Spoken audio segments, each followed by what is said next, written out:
Hello दोस्तों, क्या हाल चाल। आज हम लोग यहाँ पर केमिकल बॉन्डिंग के सेक्शन ए के क्वेश्चंस करने वाले हैं। और यहाँ पर चलिए हम लोग इसको स्टार्ट करते हैं कि कौन कौन से क्वेश्चंस हैं, क्या कैसे। चैप्टर का नाम है chemical bonding and molecular structures, जिसके सेक्शन ए के क्वेश्चंस हम लोग यहाँ पर देखते हैं। और पहला ही क्वेश्चन यहाँ पर देखते हैं, क्या आपको बताता है।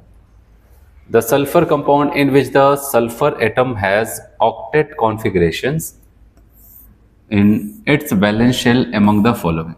तो इसका मतलब यहाँ पर ये हमसे कह रहा है कि सल्फर के कुछ कंपाउंड चारों ऑप्शन में लिखे गए हैं और आपसे पूछा गया है कि कहाँ पर उसकी ऑक्टेट कंप्लीट आपको देखने को मिल रही है। कंप्लीट ऑक्टेट का मतलब 8 से ज़्यादा इलेक्ट्रॉन ना हो, 8 से कम ना हो, एग्जैक्ट 8 हो, उस ऑप्शन को हमें टिक करना है। तो पहले वाले में कहता है सल्फर ट्राईऑक्साइड मतलब SO3। अगर आप यहाँ पर देखेंगे तो यहाँ पर इसके टोटल इलेक्ट्रॉन, क्योंकि 6 होते हैं वैलेंस शेल इलेक्ट्रॉन सल्फर के, अगर 6 के 6 यहाँ पर यूज़ कर लिया तो इसके पास टोटल इलेक्ट्रॉनों के जो नंबर हो जाएंगे 6 दूनी 12 मतलब 12 इलेक्ट्रॉन है। तो ये ऑप्शन तो गया काम से।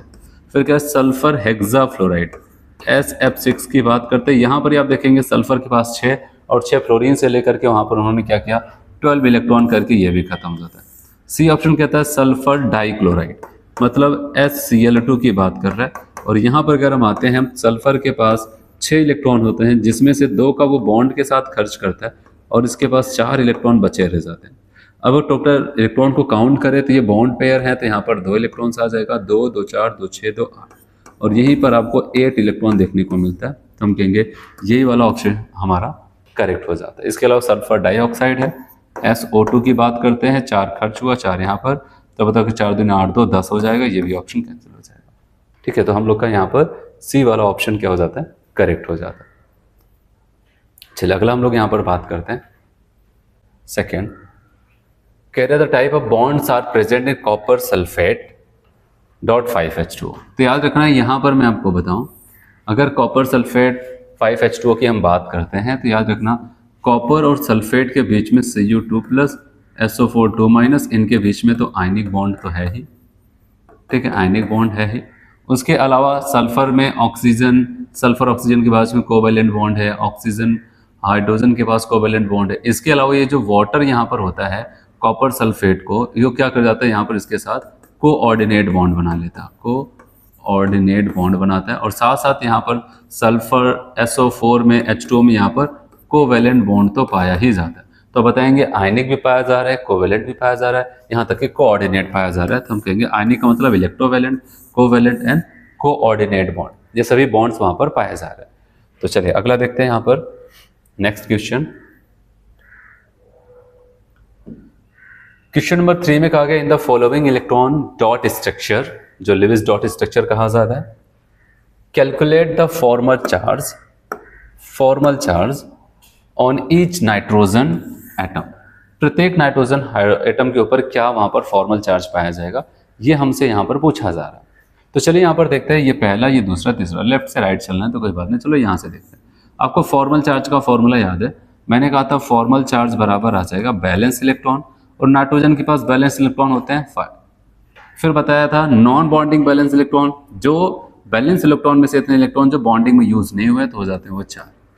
फिर -1/2 और आप बताओगे यहाँ पर बॉन्डिंग इलेक्ट्रॉन्स। अब सवाल आता है कि आप बताओगे यहाँ पर बॉन्डिंग इलेक्ट्रॉन्स, बॉन्ड की वजह से जो इलेक्ट्रॉन बने हैं यहाँ पर 2 और यहाँ पर 2 4, तो बताओगे यहाँ पर क्या हो जाता है, ये 4 आ जाता है। तो अब अगर हम यहाँ पर बात करते हैं, ये देखो यहाँ से कैंसिल हो जाएगा, ये 2, और अगर हम देखें यहाँ पर -4 -2 मिलकर के -6 हो जाएंगे, 5 - 6 आपका -1 आ जाएगा। तो इस वाले नाइट्रोजन के ऊपर -1 आया। चलो ये मिडिल वाले को अगर देखें यहाँ पर जो है, ठीक है, यहाँ पर देखते हैं। यहाँ पर देखो इसका स्ट्रक्चर ऐसा बना दिया गया। आपको पता है नाइट्रोजन के पास 5 इलेक्ट्रॉन्स होते हैं, जिसमें से चलो 2 यहाँ से कर लिया, 1 यहाँ पर किया, तो ये इसका कोऑर्डिनेट बॉन्ड वाला रहा। अब यहाँ पर अगर हम आते हैं तो यहाँ पर फिर से देखेंगे फॉर्मल चार्ज तो हम कहेंगे यहाँ पर balance electron 5, non bonding valence electron की बात करते हैं वो 0 आ जाएगा। फिर उसके बाद -1/2 बॉन्डिंग इलेक्ट्रॉन, और बॉन्डिंग इलेक्ट्रॉन में 2 2 4 2 6 2 8 ये आ जाता है। और जब आप यहाँ से कैंसिल करेंगे तो 4 आ जाएगा। 5 - 4 अगर आप करते हैं तो आपका आ जाएगा +1, तो इनके हिस्से में +1 आया। फिर लास्ट वाले को देखें, सेम पहले वाले की तरह, अगर फिर से निकालना चाहे तो निकाल सकते हैं। फॉर्मल चार्ज बराबर बैलेंस इलेक्ट्रॉन, फिर non bonding valence electron -1/2 two bonding electron, 2 2 4 बताएंगे यहाँ पर। अब बताएंगे कैंसिल हो जाएगा, 2 -5 -6 आपका फिर से -1 आ जाता है। तो आपने क्या देखा कि इनका -1, हमसे बोला लेफ्ट टू राइट मतलब -1 +1 -1, जिस ऑप्शन होगा उसी को टिक करते हैं, -1 +1 -1। ठीक है, तो ऐसा कुछ यहाँ पर कर देते तो ये हो जाता है। क्वेश्चन 4 की अगर बात करते हैं, O3 molecules the formal charge on central oxygen atom is. ये आपके एनसीईआरटी के बुक में भी एग्जांपल है, मैंने नोट्स में भी आपको इसी एग्जांपल पे बताया था, समझाया था। आपको बताया कि अगर O3 की बात करते उनका स्ट्रक्चर कुछ ऐसे था और सेंट्रल इलेक्ट्रॉन ये होता है, सेंट्रल ऑक्सीजन एटम ये है और इसी का फॉर्मल चार्ज पूछा जा रहा है। तो फिर से बताओ फॉर्मल चार्ज का फॉर्मूला क्या लगाएंगे। आप बताओगे वैलेंस इलेक्ट्रॉन ऑक्सीजन के 6 होते हैं, नॉन बॉन्डिंग वैलेंस इलेक्ट्रॉन ये 2 हैं, फिर से -1/2 और बॉन्डिंग इलेक्ट्रॉन। अब बताओगे यहाँ से एक बॉन्ड है तो 2 इलेक्ट्रॉन, यहाँ से एक बॉन्ड 2 इलेक्ट्रॉन 4, और ये वाला बॉन्डिंग इलेक्ट्रॉन में ही काउंट होगा कि इसको कोऑर्डिनेट कर रहा है। तो अब बताओगे यहाँ पर आ जाएंगे 6, ऐसा हुआ तो 2 से यहाँ पे कैंसिल हो जाएगा, बताओगे 3। तो अब बताओगे -2 -3 आ जाएगा, 6 माइनस, अब बताओगे 5 आ जाएगा यहाँ पर +1। सेंट्रल इलेक्ट्रॉन के ऊपर जो फॉर्मल चार्ज आएगा इनके हिस्से में वो 1 आ जाता है, +1। हम डी वाले को टिक कर देते हैं। चलिए अगला देखते हैं ऑप्शन, अगला क्वेश्चन कह रहे हैं विच one of the following contain ionic covalent and coordinate bond. Ionic हो, कोवैलेंट और कोऑर्डिनेट। देखो यहाँ पर अगर हम बात करते हैं Na+OH- आयनिक बॉन्ड है और O और H के बीच में आप कोवैलेंट बोल सकते हो, कोऑर्डिनेट कहीं पर नहीं। यहाँ पर Na+Cl- प्योरली आयनिक बॉन्ड। अब यहाँ पर देखो अगर यहाँ पर आते हैं Na+Cl- आयनिक हो जाता है और Cl- में अगर हम देखते हैं यहाँ पर C∧N, ठीक है, ये हो जाता है कोवैलेंट बॉन्ड। तो यहाँ पर केवल आयनिक और कोवैलेंट है, लेकिन अगर हम इसमें चलते हैं यहाँ पर देखना Na+N- ऐसे हो जाता है।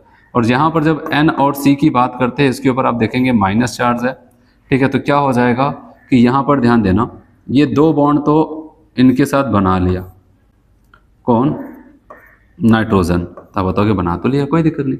फिर अगर हम देखते हैं यहाँ पर एक माइनस चार्ज होता है वो यहाँ से आ जाएगा, अब बताएंगे 2 2 4 2 6, इसके लास्ट में कितना इलेक्ट्रॉन होता है 5, और एक लोन पेयर इसके पास बचा हुआ है। ऐसे यहाँ पर अगर मैं दिखाऊँ एक लोन पेयर इलेक्ट्रॉन बचा हुआ है, क्योंकि इसके पास कितने होते हैं 5, 1 2 3 4 और एक 5 था, एक जो माइनस चार्ज मिला ही है। तो इसकी तो ऑक्टेट कंप्लीट हो जाती है, लेकिन कार्बन का नहीं होता। इसी को कंप्लीट करने के चक्कर में ये अपने लोन पेयर से इसको कोऑर्डिनेट कर देता है। तो ये 2 कोवैलेंट बॉन्ड और एक कोऑर्डिनेट बॉन्ड और साथ ही साथ Na के साथ इसका आयनिक बॉन्ड भी पाया जाता है। तो बताओगे यहाँ पर ऐसे,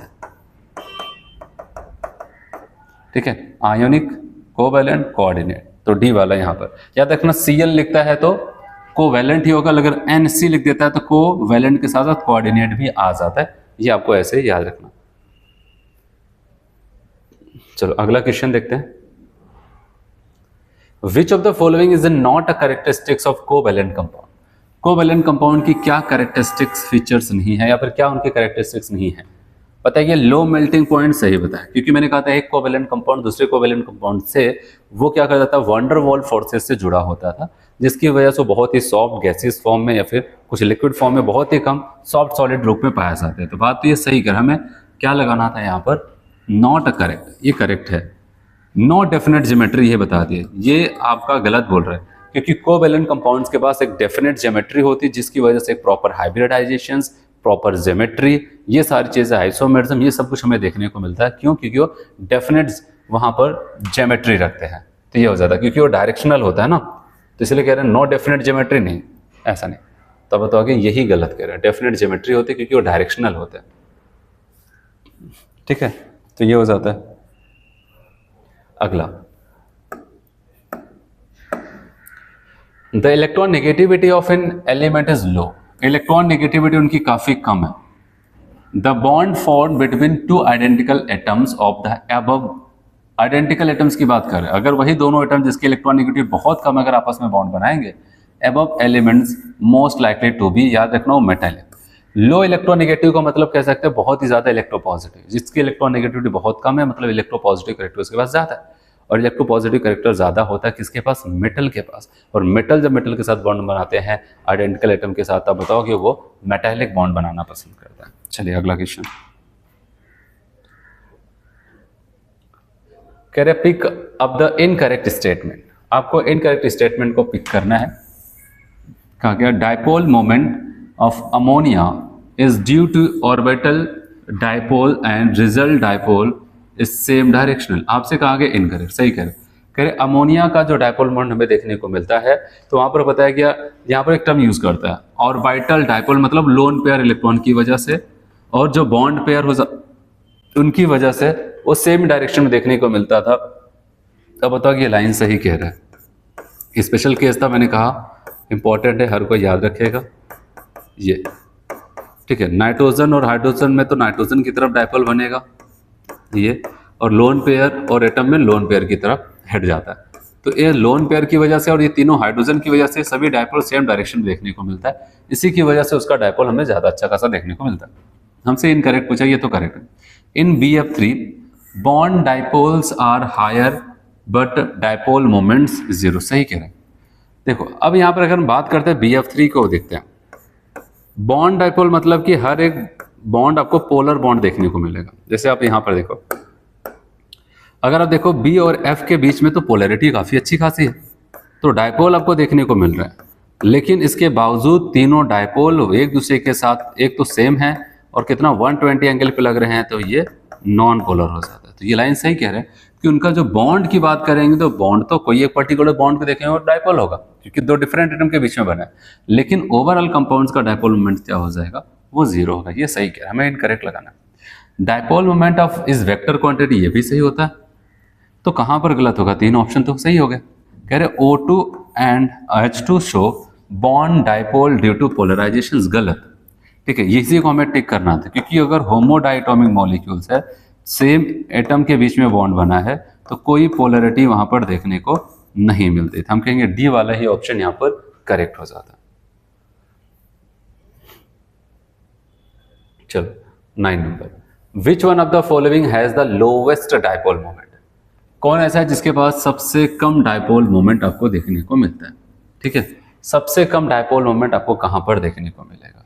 तो चलो यहाँ पर अगर हम बात करते हैं, आपको बताइए यहाँ पर ये अगर ये तीनों स्ट्रक्चर्स की बात करते हैं, CH3F, CH3Cl और CH3Br, ठीक है। तो वैसे अगर मैं आपको इन तीनों का ऑर्डर अरेंज करके दिखाऊं अभी के लिए, तो याद रखना, वैसे तो मैंने आपको बताया था कि यहाँ पर क्या हो जाता है कि हमें इसका ज़्यादा लगता है, लेकिन ज़्यादा किसका हो जाता था, इनका। तो ये एक स्पेशल केस था, CH3Cl का ज़्यादा, फिर CH3F का आ जाएगा, फिर अगर Br होता तो CH3Br का नंबर आता, CH3Br, फिर उसके बाद क्या आ जाएगा, CH3I। ये तो ठीक है, लेकिन यहाँ पर उन्होंने एक और लगाया CHCl3। अगर मैं इसका बना करके आपको दिखाऊं, तो यहाँ पर कुछ आप ऐसे देख सकते हैं, यहाँ पर ऐसे Cl लगा दिया, ये लगा दिया, ये और ये ऐसे। तो आप देखिए ये क्लोरीन इधर खींचेगा, ये इधर खींच रहे, ये इधर खींच रहे और ये यहाँ पर खींच रहे। तो यहाँ पर अगर आप देखेंगे इन तीनों ने एक दूसरे को ज़्यादातर हद तक खुद को न्यूट्रलाइज करने की कोशिश की, 100% तो नहीं, और यहाँ पर थोड़ा हाइड्रोजन का सपोर्ट, मतलब जीरो तो नहीं कह सकते, लेकिन इसकी वैल्यू काफ़ी हद तक कम होगी और सबकी तुलना में। तो ये आपको ध्यान देना। चलो ये तो आपको बताया, यहाँ पर the dipole moment is minimum in, सबसे कम डायपोल मोमेंट कहाँ पर। देखो कभी भी ऐसा क्वेश्चन आ जाए, सबसे कम डायपोल मोमेंट या फिर लोवेस्ट डायपोल मोमेंट ऐसा बोला जाए, तो आपको सबसे पहले तो ऐसा देखना कोई ऐसा तो नहीं जिसका डायपोल मोमेंट जीरो हो, अगर है तो उसी को टिक कर दो। जैसे BF3 की बात करते हैं, अभी मैंने आपको बताया BF3 में यहाँ पर, वैसे मैंने आपको पढ़ाते समय कहा था AXN टाइप का फॉर्मूला, याद आया किसी को, मैंने कहा था AXN टाइप का फॉर्मूला हो, अगर A के पास कोई भी लोन पेयर इलेक्ट्रॉन ना हो और N के नंबर 2 या 2 से अधिक हो, तो उस कंडीशन में उसका डायपोल मोमेंट जीरो होता है। जैसे यहाँ पर BF3 AXN टाइप का फॉर्मूला फॉलो कर रहा है, कोई लोन पेयर नहीं है, तब तो इसकी वैल्यू जीरो। हाँ, कॉन्सेप्चुअली देखना चाहें, ये इसको ऊपर की तरफ खींच रहा है, ये इसको इधर खींच रहा है और ये इसको इधर खींच रहा है, और यहाँ पर आपका डी वाला ऑप्शन करेक्ट हो जाता है, ठीक।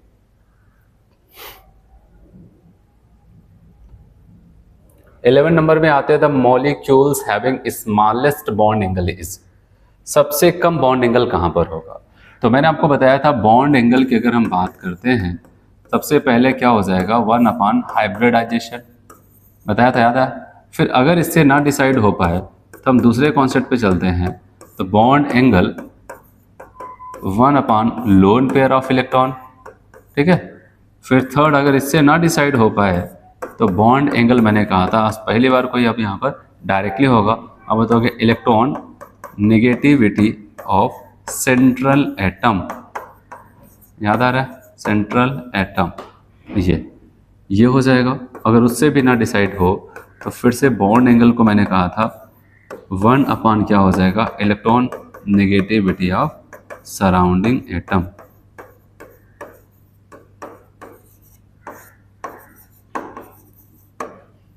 Surrounding atom, the molecule having the smallest bond angle is, सबसे कम बॉन्ड एंगल क्या होगा। तो अब अगर हम बात करते हैं यहाँ पर देखो, सबके पास एक एक लोन पेयर है क्योंकि सब सेम फैमिली के मेंबर है, नाइट्रोजन फैमिली। तो हाइब्रिडेशन में सबका अगर हम निकालेंगे तो याद रखना 3 और HN, sp3 सबका आएगा, तो ये चला जाएगा, कैंसिल हो जाएगा, इससे ना डिसाइड होगा, लोन पेयर भी सेम है। अब आता है इलेक्ट्रॉन नेगेटिविटी। आपको पता है nitrogen, phosphorus, arsenic, antimony. Electron negativity किसी भी ग्रुप में जाएंगे तो घटता है, तो नाइट्रोजन का सबसे ज़्यादा, फिर फास्फोरस, फिर आर्सेनिक, फिर एंटीमनी। तो इस हिसाब से आपने देखा कि तीसरे लेवल पे जिसकी इलेक्ट्रॉन नेगेटिविटी सेंट्रल एटम ज़्यादा उसका बॉन्ड एंगल ज़्यादा, तो किसका ज़्यादा हो जाएगा, नाइट्रोजन का, उसका ज़्यादा। लेकिन आपसे पूछा है स्मॉलेस्ट ना, तो जिसका सबसे कम होगा उसका बॉन्ड एंगल कम, तो किसका लगा देंगे, सॉरी आर्सेनिक है ना, ये एंटीमनी बी वाले का, SbCl3। आ समझ में, जिसका अगर मैक्सिमम पूछता तो ये और मिनिमम पूछा गया तो SbCl3 हो जाए। तो कॉन्सेप्चुअली मैंने आपको जैसा पढ़ा है वैसे यहाँ पर आप स्टेप बाय स्टेप करेंगे तो आराम से आंसर आ जाएगा। चलिए, decreasing order of bond angle, bond angle का डिक्रीजिंग ऑर्डर तो क्या होगा, इसको अगर हम देखें यहाँ पर पहले वाले ऑप्शन से अगर हम देखें, क्योंकि सब में वही सेम कंपाउंड्स हैं यहाँ पर, अगर BeCl2 की बात करते हैं तो आप बताएंगे BeCl2, तो यहाँ पर ये इससे ज़्यादा बॉन्ड एंगल और कहीं पर आपको नहीं दिखेगा क्योंकि ये 180 की बात करता है, ठीक है। ऐसे अगर हम बात करते हैं NO2 को, NO2 की बात करते हैं तो याद रखना NO2 में आप यहाँ पर ये देखेंगे कि वो क्या कर जाता है कि एक के साथ तो डबल बॉन्ड ऐसे बना लिया, ठीक है, और दूसरे के साथ अगर देखते हैं यहाँ पर डबल बॉन्ड बना लेता है, तो यहाँ पर 2 2 4 2 6 2 8, और इसके पास एक ऑड इलेक्ट्रॉन बचा रह जाता है, ठीक, क्योंकि इसके पास 5 होते हैं, 1 2 3 4, ठीक है। यहाँ पर बॉन्ड बनाया तो आप बताओ कि इसके पास क्या हो जाता है, एक इलेक्ट्रॉन बचा रह जाता है, जिसकी वजह से ये लीनियर होने की कोशिश करता है। लेकिन अब आपको पता है एग्जैक्ट तो नहीं हो पाया क्योंकि एक इलेक्ट्रॉन है, थोड़ा बहुत यहाँ पर रिपल्शन तो लगेगा ही लगेगा। तो अब इनके पास SO2 की बात करते हैं, SO2 में तो आपको ऐसा देखने को मिलेगा, ठीक है, और एक लोन पेयर, तो ये तो आपको वेंट शेप में देखने को ही मिलेगा। तो इसलिए याद रखना कि यहाँ पर सबसे ज़्यादा हम इसको करेंगे, फिर यहाँ पर लीनियर से थोड़ा सा डाउन होगा, ये तो वेंट शेप है, यहाँ पर एंगल आपको कम देखने को ही मिलेगा। तो अब बताएंगे पहला वाला ही हो जाता है, ठीक है, ऐसा कुछ हो जाता है। चलो अब यहाँ पर आते हैं 13, among the following which one is the linear molecules having zero dipole moment, कौन लीनियर है और जीरो डायपोल मोमेंट रखता है। आपको पता है यहाँ पर वाटर क्या हो जाएगा, वेंट शेप हो जाएगा, ये लीनियर नहीं है, वी शेप है, ये ऑप्शन गया। एक्सियल आपका यहाँ पर क्या हो जाएगा, लीनियर बोल सकते हैं, लेकिन यहाँ पर डायपोल मोमेंट जीरो नहीं होगा, ये गया। कार्बन डाइऑक्साइड को चेक कर सकते हैं, कार्बन डबल बॉन्ड ऑक्सीजन और डबल बॉन्ड ऑक्सीजन, ऐसे हो जाता है। तो अब आप देख रहे हैं ये sp हाइब्रिडेशन है तो लीनियर होगा, इधर डायपोल लग रहा है, इधर सेम डायपोल, तो जीरो हो जाएगा। तो बताओ कि हम लगाना है सी वाले ऑप्शन को, ऐसे ये भी बेंड शेप हो जाएगा वाटर की तरह, तो हम कहेंगे सी वाला ऑप्शन क्या हो जाएगा, कार्बन डाइऑक्साइड लीनियर है और नॉन पोलर हो जाता है, मतलब जीरो डायपोल मोमेंट है। चलो यहाँ पर इस क्वेश्चन को देखते हैं। यहाँ पर कोई हेलोबेंजीन है और कह रहे उसका डायपोल मोमेंट 1.5 डिबाई है, ठीक है, डिबाई जो इसकी यूनिट होती है, मतलब यहाँ पर इसको खींचता है ना, हेलोजन है तो ऐसे कह रहे अगर वहां पर इसका इतना है तो इसका बताओ। अब देखो यहाँ पर अगर इनका इधर लगेगा, इनका यहाँ पर, और सब कार्बन से सेम हेलोजन जुड़ा हुआ है ऐसे, तो आप खुद बताओ ये जितना 1.5 डी पे ऊपर खींच रहा है वो इतना इधर, वो इतना इधर, वो इधर। अगर एक पल के लिए अभी मैं इसको छोड़ दूँ तो बताओ कि ये और ये एक दूसरे के 120 पे और सेम फोर्सेस के पास हैं, तो ये एक दूसरे को कैंसिल आउट कर देंगे। याद है, एक ही पॉइंट पर अगर 3 डायपोल लग रहे हैं और तीनों सेम है और उनके बीच का एंगल 120 है तो उसका नेट डायपोल 0 हो जाएगा। तो 1 2 3 1 3 5 पोजीशन वाले जो लोग हैं इनका डायपोल 0 हो गया, ये एक दूसरे को कैंसिल कर दे। लेकिन इसको कोई कैंसिल करने वाला नहीं है तो अकेला ये बचेगा और अकेला इसका हम जानते हैं कितना हो जाएगा 1.5 डी। तो हम बताएंगे 1.5 डी हम इसको लगाएंगे। चलिए अगला देखते हैं यहाँ पर, the structure of ClF3, structure of ClF3, the number of lone pair of electrons on central atom chlorine is। चलिए देखते हैं यहाँ पर ClF3 की अगर हम बात करते हैं तो आपको पता है यहाँ पर इसके पास क्या हो जाता है, 3 फ्लोरीन आ जाएंगे, 1 2 3। चलो 3 इलेक्ट्रॉन तो इसके खर्च हुए। आपको पता है 7th ग्रुप का मेंबर, मतलब 7th ग्रुप का मेंबर है हैलोजन फैमिली, तो 7 इलेक्ट्रॉन रखेगा, 3 खर्च हुआ, तो अभी कितने इलेक्ट्रॉन होंगे यहाँ पर, 4 का मतलब 2 जोड़े। तो हमसे ये पूछा गया कि number of lone pair electron, तो हम कहेंगे 2 लगा देते हैं, ठीक है। और स्ट्रक्चर पूछा जाता है तो कैसा होता है, आप बताओगे 3 2 5 sp3d विथ 2 लोन पेयर, वहां पर 2 लोन पेयर, तब बताओगे टी शेप का हो जाएगा। चलिए अगला देखते हैं यहाँ पर, next, which of the following set of the molecule contain the same number of lone pair of electron in central atom. कौन से ऐसे जिनके पास सेम नंबर ऑफ इलेक्ट्रॉन्स पाया जा रहा है सेंट्रल एटम पर, same number of lone pair electron, ठीक है, सेम सेंट्रल एटम, बस इतना ही पूछ रहे हैं ना, तो चलो निकाल लेते हैं। देखो इतना हमें पता होना चाहिए कौन कौन सी फैमिली से बिलोंग कर रहा है, ठीक। तो अगर हम बात करते हैं सल्फर ऑक्सीजन फैमिली का, तो 6 होते हैं, 4 इनके पीछे खर्च हुआ तो इनके पास 1 लोन पेयर। क्लोरीन क्या हो जाता है, 7 होता है, 3 खर्च हुआ है तो अभी 4 बचा होगा, मतलब 2 जोड़े। ब्रोमीन सेम हो जाता है, हेलोजन फैमिली का है तो 4 बचेगा, 3 खर्च हुआ। तो बताओगे ऑप्शन क्या, हमें सेम बोला गया ना, ये तो गया। यहाँ पर बताओगे 1 लोन पेयर बचेगा, ऑक्सीजन फैमिली का 6 होता था, 4 इनके पीछे खर्च हुआ यहाँ पर। नाइट्रोजन 5 होता था, 3 खर्च हुआ यहाँ पर। ऑक्सीजन की अगर हम बात करते हैं तो ओजोन का भी मैंने स्ट्रक्चर थोड़ी देर पहले बनाया था,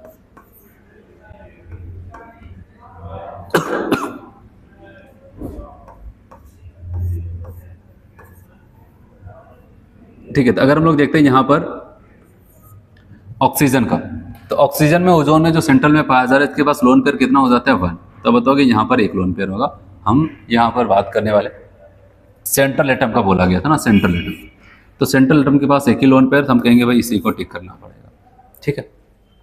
चलिए अगला देखते हैं, और सब आप चेक कर सकते हैं वहां पर, in which of the following molecule और ion all the bonds are not equal. कौन सा ऐसा जिसके सभी बॉन्ड इक्वल नहीं। अगर आप देखो यहाँ पर HCF4 की बात करते हैं, जेनान से 4 फ्लोरीन लगे, जाहिर सी बात है जेनान फ्लोरीन ही तो है, तो सबके बॉन्ड सेम होंगे। BF3 की अगर हम बात करते हैं, बोरान से क्या हो जाएगा, आप देखेंगे यहाँ पर 4 फ्लोरीन हम लगा देते हैं ऐसे, ठीक है, यहाँ पर -4 आ जाता है ये। लेकिन C2H4 की अगर हम बात करते हैं तो बताओगे यहाँ पर अगर देखा जाए, अब सभी बॉन्ड कैसे बराबर हो जाते हैं, कार्बन कार्बन का अलग होगा हिसाब, कार्बन हाइड्रोजन का अलग होगा, है कि नहीं। तो इसलिए हम किसको टिक कर देते हैं यहाँ पर, SiF4 में फिर से वही सेव करेंगे, सिलिकॉन। भाई 4 फ्लोरीन लगे हैं, चारों को हमने से जोड़ दिया है, ठीक है, ये हो गया, सबके सब सेम होंगे। लेकिन C2H4 की अगर हम बात करते हैं, यहाँ पर कार्बन है और हाइड्रोजन है, तो कार्बन कार्बन बॉन्ड पाया जा रहा है, कार्बन हाइड्रोजन भी पाया जाता है, हम C वाले को टिक करते हैं। Pentagonal bipyramidal structures contain bond angle approximately. Pentagonal bipyramidal मैंने कहा था, जब हाइब्रिडेशन हमको क्या देखने को मिलता है, अब बताओगे sp3d3 विदाउट लोन पेयर, बिना लोन पेयर के, तब ऐसा होता था। उसका स्ट्रक्चर्स मैंने वैसे तो आपको बताया था, आप याद भी होगा, मैंने कहा था कि यहाँ पर हम उसको ऐसे दिखाते थे, पहले हम यहाँ पर पेंटागन बना लेते हैं ऐसे, ठीक है, ऐसे पेंटागन को बना लेते थे। फिर मैंने कहा कि यहाँ पर भी इसके परपेंडिकुलर ऊपर और नीचे से पाया जाता था। अब यहाँ पर क्या हो जाता है कि हर यहाँ जो पेंटागन में जो बॉन्ड एंगल हमें देखने को मिलता है वो 72 डिग्री, और ये जो यहाँ पर बॉन्ड ऊपर इसके ऊपर या फिर इसके नीचे से रखा गया, वो किसी के साथ भी बनाएगा, आपको चाहे यहाँ पर दिखे ना दिखे, क्योंकि आपको पता है इसके ऊपर जस्ट रखेगा तो किसी भी बॉन्ड के साथ वो 90 डिग्री बनाएगा। अच्छा, इनका ऊपर से अगर ये ऊपर और नीचे, एक इसे ऊपर रखा गया, किसके नीचे, तो उनके बीच में क्या हो जाएगा 180, ये बॉन्ड और ये बॉन्ड के बीच का एंगल मैं यहाँ पर लिख रहा हूँ 180। आप इसको भी लिखना चाहे तो लिख सकते हैं। तो 72 90 तो पाया जाएगा। अगर आप ये भी देखना चाहते हैं तो ऊपर नीचे है तो 180 आ जाएगा। तो आप बताओगे यहाँ पर कौन सा लगा है, 72 90 और 180, ठीक है। तो हम ये लगा देंगे डी वाला। सब कुछ पढ़ाया गया, बस बेसिक, बहुत सिंपल सा चैप्टर है, क्वेश्चंस आता है तो हो भी जाता है यहाँ पर अगर आप अच्छे से पढ़ें। विच of the following has a regular geometry. आपको पता है रेगुलर ज्योमेट्री और इरेगुलर ज्योमेट्री की अगर कभी बात करता है तो याद रखना, अगर हमारा जो भी अगर पॉली एटॉमिक मॉलिक्यूल्स हो और सेंट्रल एटम के पास अगर आपको लोन पेयर इलेक्ट्रॉन्स ना देखने को मिले, मतलब कोई भी लोन पेयर इलेक्ट्रॉन नहीं देखने को मिला, हम क्या अब इसकी जो भी ज्योमेट्री इसको कहेंगे रेगुलर ज्योमेट्री कहते हैं। लेकिन अगर आपने देखा कि वहां पर सेंट्रल एटम के पास लोन पेयर आपको दिख जाए, एक दिख जाए, दो, चाहे जितना दिख जाए लोन पेयर, तो हम कहते हैं अब यहाँ पर जो ज्योमेट्री होगी उसको कहते हैं इररेगुलर ज्योमेट्री। इररेगुलर ज्योमेट्री के नाम से इसको जाना जाता है। तो इसीलिए यहाँ पर याद रखना, रेगुलर ज्योमेट्री की अगर हम बात करते हैं तो आप बताओगे CHCl3 तो पहले में, इसके पास कोई लोन पेयर है नहीं, तो पहले वाले को टिक कर देते हैं। अच्छा और चेक कर ले, इनके पास आप बताओगे हाँ 5 होते हैं ना, 5 इलेक्ट्रॉन्स, 3 बॉन्ड में अभी 1 है। इनके पास आपको यहाँ पर देखने को मिलता है SF4 में, अगर आप देखेंगे यहाँ पर देखने को मिलता है, तो बताओगे यहाँ पर पहला वाला ऑप्शन करेक्ट होगा।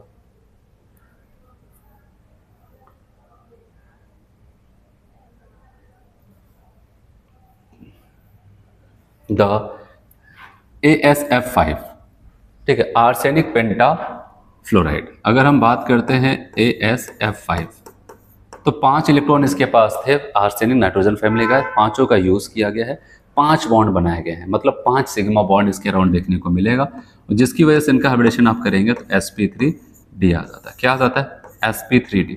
और मैंने कहा अगर sp3d की बात करते हैं, सभी ऑर्बिटल्स को देखें, s तो अकेले ही होता है तो s ऑर्बिटल्स यूज हुआ है, p के पास 3 है और p के तीनों को हम ऐसे दिखाते हैं, px py pz।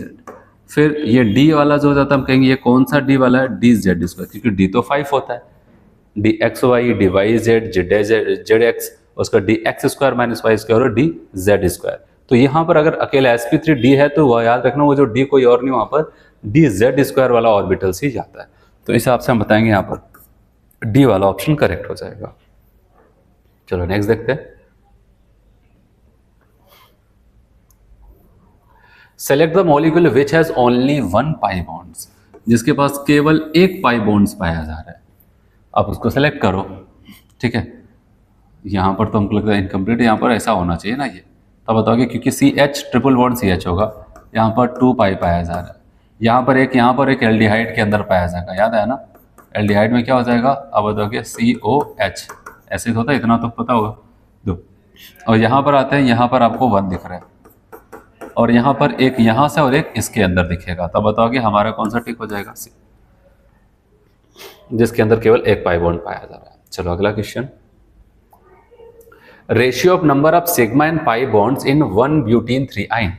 भाई कितने सिग्मा कितने पाई आप देखना पड़ेगा। चलो इसका पहले स्ट्रक्चर बताओ। ब्यूट का मतलब 4 बना दो, 1 2 3 एंड 4। ब्यूट 1 पे 1 इन और 3 आइन, 1 मान लेते हैं, यहाँ पर इन लगा दो, 3 पे आइन, 1 2 3, यहाँ पर आइन लगा देते हैं। चलो अब आपको बताइए ये बॉन्ड लाइन स्ट्रक्चर है, जितने कार्बन 4 बॉन्ड बनाता है, जितने बॉन्ड उसके कम उतने हाइड्रोजन जोड़ दो। अब बताएंगे सर इनके पास तो भी 2 बॉन्ड कम है, कोई बात नहीं, 2 हाइड्रोजन जोड़ दो, हो गया। इनके पास 1 बॉन्ड कम है, 1 हाइड्रोजन जोड़ दो। इनका कह रहे हैं 3 और 1 4 कंप्लीट, इनका 1 कम है। सिग्मा बॉन्ड काउंट कर लो। अगर आपको ऐसा देखने को मिलता है, आप चाहे सिग्मा बॉन्ड ऐसा काउंट कर ले, तो टोटल एटम काउंट कर लो, क्योंकि ओपन चेन एक माइनस कर दो, 1 2 3 4 5 6 7 8। अगर हम बात करते हैं 8 एटम है तो 8 माइनस 1 मतलब बताओगे 7 सिग्मा। और पाई तो साफ साफ दिख रहा है, एक यहाँ से 2 यहाँ से 3 पाई। तो हमसे पूछा गया सिग्मा और पाई का रेशियो, तो सिग्मा 7 है और पाई कितने हो जाते हैं 3। तो बताएंगे 7/3 का रेशियो इनका आ जाता है। ठीक,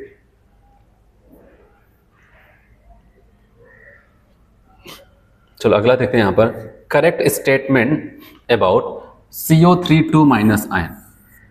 CO3 माइनस आयन का करेक्ट स्टेटमेंट क्या होगा इनके रिस्पेक्ट में देखें। कहा गया the CO bond order is 1.5। CO का जो बॉन्ड ऑर्डर होगा 1.5 होगा। चलो पहले इनका स्ट्रक्चर देखें, ऐसे होता है।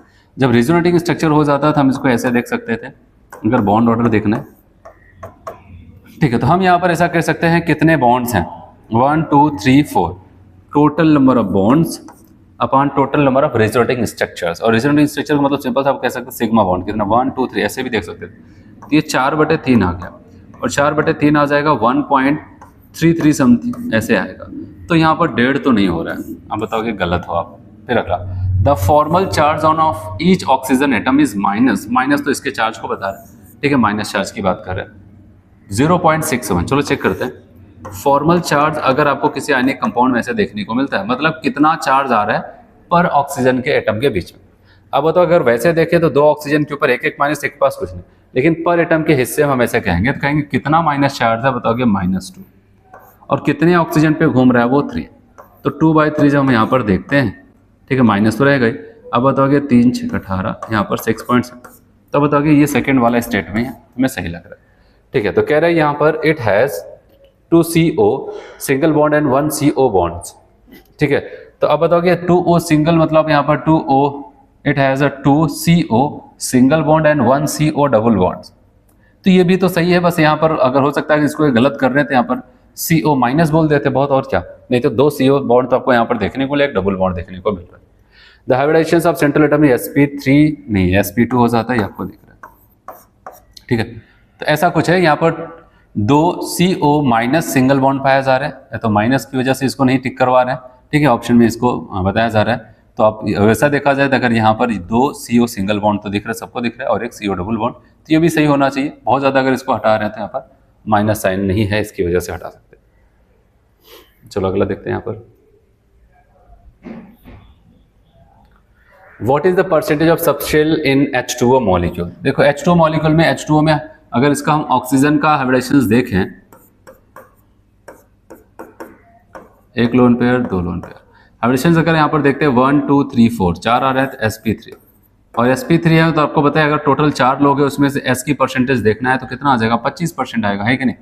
4 लोग हैं, 4 में से एक हिस्सा s का है, तो जाहिर सी बात है उसका कितना 25% ही होगा। आप वैसे भी निकाल सकते हैं कितना है, टोटल कितना है, ठीक है, इंटू 100 करके डायरेक्टली आप ऐसे भी थ्योरेटिकली 25% s की परसेंटेज।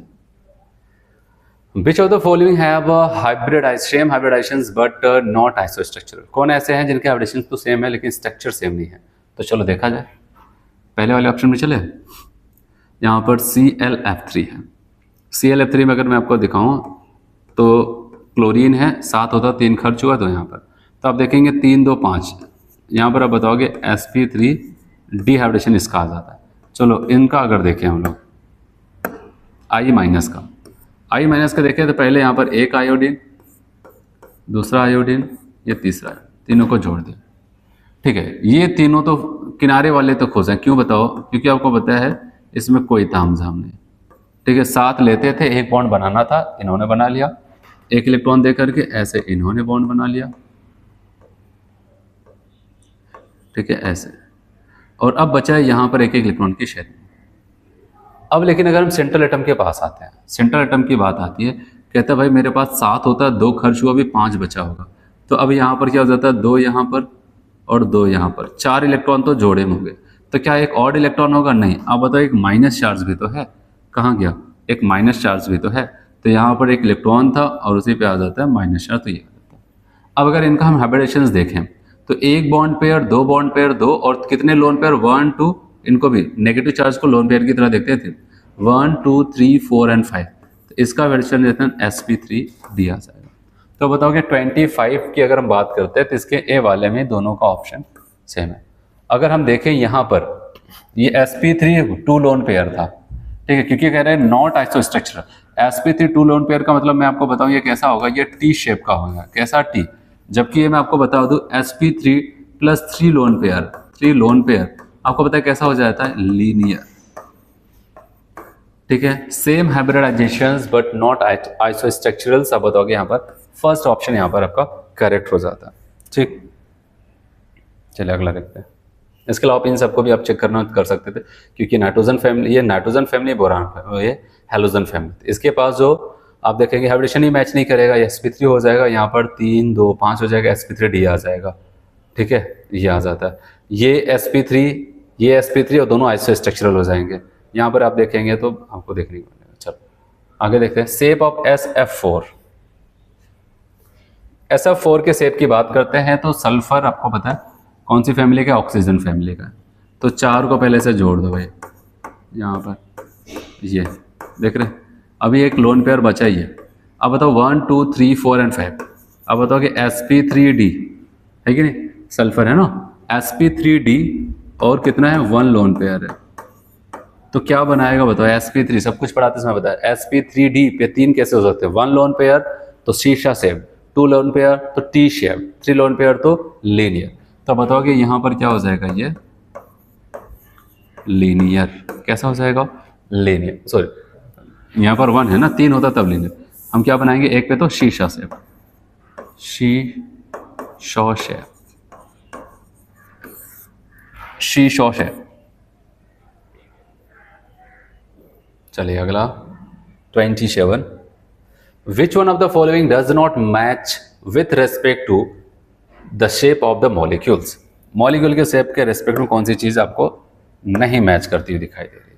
तो अब आप बताओ यहाँ पर ये कैसे हो जाएंगे? sp3 1 लोन पेयर, तो पिरामिडल। कैसा पिरामिडल? Trigonal pyramidal. ये सही है। sf4 एक लोन पेयर, बताओ यहाँ पर 4 और 1 5, sp3d प्लस 1 लोन पेयर। अभी ऊपर स्ट्रक्चर जस्ट इसी का बनाया था, तो बताओ कि कैसा हो जाएगा? शीशा शेप। ये तो टेट्राहेड्रल बता रहे हैं इसको, और कहा गया कि जो मैच नहीं कर रहा, डज नॉट मैच। अब बताओ कि भाई इसी को टिक कर दो, क्योंकि ये कैसा हो जाता था ये। और आपको पता है ये कैसा हो जाएगा? यहाँ पर 2 लोन पेयर ऑक्सीजन फैमिली का है। अब बताओ कि sp3 प्लस 2 लोन पेयर, तो वी शेप, बेंड शेप या फिर एंगुलर शेप। और ClF3 कई बार बना चुके हैं, आप देखें यहाँ पर क्या हो जाएगा? इसका आ जाएगा sp3d प्लस 2 लोन पेयर, तो टी शेप। हमसे पूछा कि जो करेक्ट नहीं है तो बताओगे ये, क्योंकि यहाँ पर शीशा शेप होना चाहिए था, इन्होंने टेट्राहेड्रल लेकर के इसको गलत किया। चलो अगला क्वेश्चन 27 हो गया। 28। One of the following conversion result in the change of hybridization and geometry. कौन सा ऐसा कन्वर्जन हो रहा है जहां पर हाइब्रिडेशन भी बदल रहा है, उसकी ज्योमेट्री भी बदल रही है? तो अगर हम इसे आपसे देखें तो देखो NH3 की बात करते हैं, तो NH3 ठीक है, अगर इसका हाइब्रिडेशन 3 और 4, आप देखेंगे इसका हाइब्रिडेशन sp3, और इसी लोन पेयर से उसने एक H को पकड़ लिया, तो कुछ नया नहीं, यहाँ पर भी हाइब्रिडेशन सेम होगा। कह रहे हैं कि following conversion result change in hybridization, hybridization यहाँ पर नहीं बदल रहा है।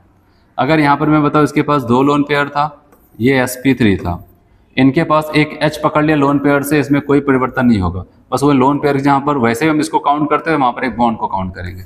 ये भी गया। CH4C2H6, आपको पता है ये भी एल्केन, ये भी एल्केन, ये भी चला जाएगा, क्योंकि दोनों क्या हो जाएंगे? CH3CH3।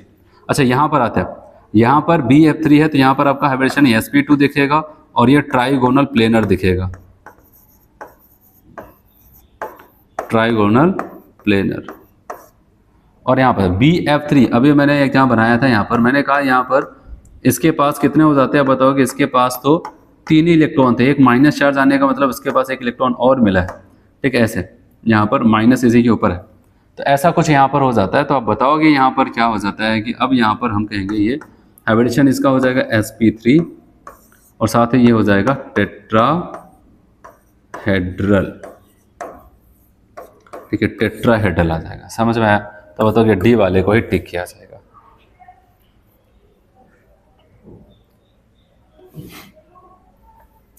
Which of the following statement is correct? कौन सा स्टेटमेंट आपको सही लगता है? कह रहे sp hybridised orbital have equal s और p। गलत। 25% s होगा और 66.6% आपका क्या मिल जाएगा वहां पर? अब बताओगे कि p वाला हो जाता है। गलत बोला। The bond angle between angle decreases with decrease in s character of hybridised orbital. कह रहे अगर s की परसेंटेज घटेगी तो बॉन्ड एंगल घट जाएगा। सही कह रहे हैं। अगर आप मान लो sp को मान लो, sp2 मान लो और sp3 मान लो, अगर आपको याद हो, बिना लोन पेयर के ऐसा सिंपल सा केस पकड़ो। अगर यहाँ पर आते हैं, यहाँ पर s की परसेंटेज कितना है? 50% ऐसा है ना, क्योंकि 2 लोग हैं तो एक के हिस्से में 50-50, 3 लोग हैं एक के हिस्से में s की परसेंटेज ही लिख रहा हूँ मैं 33%, 33, यहाँ पर है तो 25। और आपको पता है जब sp हाइब्रिडेशन होता है विदाउट लोन पेयर, तो मैंने कहा था एंगल वहाँ पर 1 डिग्री ऐसे, और यहाँ पर अगर हम आते हैं तो आप बताओगे यहाँ पर लगभग 120 डिग्री, और यहाँ पर अगर हम आते हैं तो आप बताओगे यहाँ पर 109 डिग्री के आसपास का एंगल बन जाता है। तो आप खुद देख रहे हैं जैसे कि 50 से 35 हुआ, बॉन्ड एंगल 180 से घट करके परसेंटेज ऑफ यस कैरेक्टर घटा तो बॉन्ड एंगल घट गया, और घट गया और घट गया। तो कहने का मतलब द बॉन्ड एंगल डिक्रीज हो रहा है कब? With the decrease in S character से हिसाब से दिख रहा है। बताओगे सही? बी वाला सही। Resonance decrease the stability of a molecules, नहीं, वो बढ़ाने का काम करता है, ठीक है, हमसे वहां पर करेक्ट बोला गया था। Resonance due to delocalization of sigma electron, नहीं पाई इलेक्ट्रॉन। तब बताओगे यही एक स्टेटमेंट जो हमारा करेक्ट है, इसके अलावा सब इनकरेक्ट है। कह रहे the C H bond distance is the longest. Bond distance मतलब बॉन्ड लेंथ की बात कर रहे हैं, कौन सा सबसे बड़ा होगा। देखो यहाँ पर एल्काइन का केस है, यहाँ पर C2H4 है, तब बताओ कि यहाँ पर ऐसे ये एल्कीन है,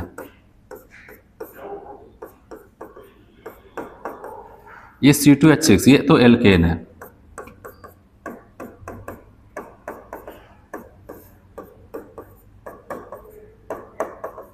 और अगर देखें यहाँ पर C2H2 है तो और Br2 आप ऐसे कह सकते हैं, यहाँ पर C2H2Br, तो आप चाहे एक ही पे लगा दो चाहे दोनों पे लगा दो, है एल्कीन वाला ही केस।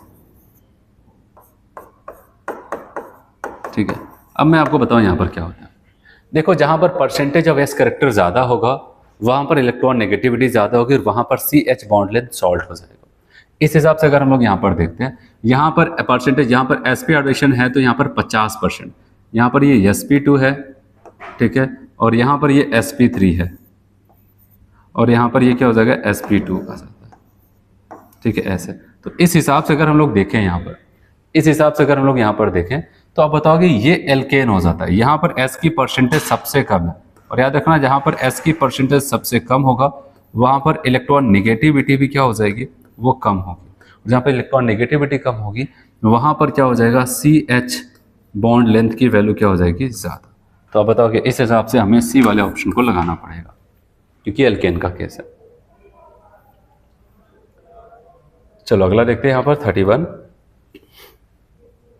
और जब 31 में हम लोग आते हैं तो यहाँ पर आपको बताया गया, consider the following species Cn plus Cn minus NOCl, which one of these will have the highest bond order. Bond order सबसे ज़्यादा किसके पास होगा। तो मैंने आपको ऐसा पढ़ाते समय बताया था कि आप सबका इलेक्ट्रॉन निकाल सकते हैं, bonding minus anti bonding electron upon 2 कर सकते थे, या फिर मैंने कहा था कि मैंने आपको यहाँ पर बताया था अगर 14 इलेक्ट्रॉन को एक रेफरेंस माने, इससे ज़्यादा चलेंगे तो 15, फिर यहाँ पर 16, 17, 18 ऐसे अगर बढ़े, और घटे तो यहाँ पर आपका 13, ऐसे 12, 11 ऐसे 10 आप बना सकते हो। अब वो कॉन्सेप्ट पूरा लगा सकते हो, वहाँ पर पूरा उसका कॉन्फ़िगरेशन करके sigma 1s2 sigma anti bonding 1s2 sigma 2s2 ऐसे वहाँ पर कर सकते हो। ऐसा कुछ था। चलो अगर यहाँ पर होता तो मैंने कहा बॉन्ड ऑर्डर उसका 3 आता था, यहाँ पर ऐसे 0.5 घटाते जाते हैं, यहाँ पर 2.5, फिर 2, फिर 1.5, फिर 1, ऐसे यहाँ पर भी नीचे जाएंगे तब भी यहाँ पर घटता जाएगा 2.5, यहाँ पर 2, यहाँ पर 1.5 और यहाँ पर 1। ठीक है ऐसा। और अब आते हैं यहाँ पर एक एक को देखते हैं, आपको अपने आप सब कुछ दिख जाएगा। Cn प्लस में टोटल इलेक्ट्रॉनों के नंबर की बात करते हैं। ये इलेक्ट्रॉन के नंबर थे जो मैंने यहाँ पर नंबर लिखे थे 14-1500, ये इलेक्ट्रॉन का नंबर है और ये बॉन्ड ऑर्डर था। ठीक है, यहाँ पर अगर देखें नाइट्रोजन के पास कितना होता है 7 और यहाँ पर 6, 6 से 12 1 13, और आपको बताया यहाँ पर 13 तो था, एक और निकल गया तो कितना आ जाएगा 12 इलेक्ट्रॉन। ठीक है, और आगे अगर आते हैं Cn माइनस लिखते हैं, यहाँ पर बताओगे 7 और 6, 13 तो था और एक माइनस का मतलब कितना आ जाएगा 14 इलेक्ट्रॉन।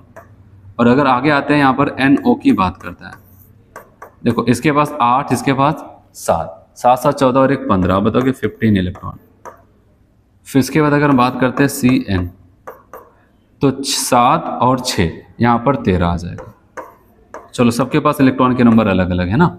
और पूछा क्या हाईएस्ट बॉन्ड ऑर्डर, खुद सोच के बताओ क्या लगाओगे आप। हाईएस्ट बॉन्ड ऑर्डर 14 इलेक्ट्रॉनों के साथ देखने को मिलता है। तो 14 इलेक्ट्रॉन कहाँ पर आया आप बताएंगे Cn माइनस में, हम इसी को टिक कर देते हैं Cn माइनस। अच्छा पूछा जाए सबसे कम, तो हम किसको लगा देते हैं यहाँ पर 12 वाले पे 2 आ जाता, 13 वाले पे 2.5 आ जाता है। हम किसको लगा देते हैं यहाँ पर, तब इसको लगाते हैं। सब कम पूछता हमसे पूछेगा मैक्सिमम, हम इसको लगा देते हैं Cn माइनस।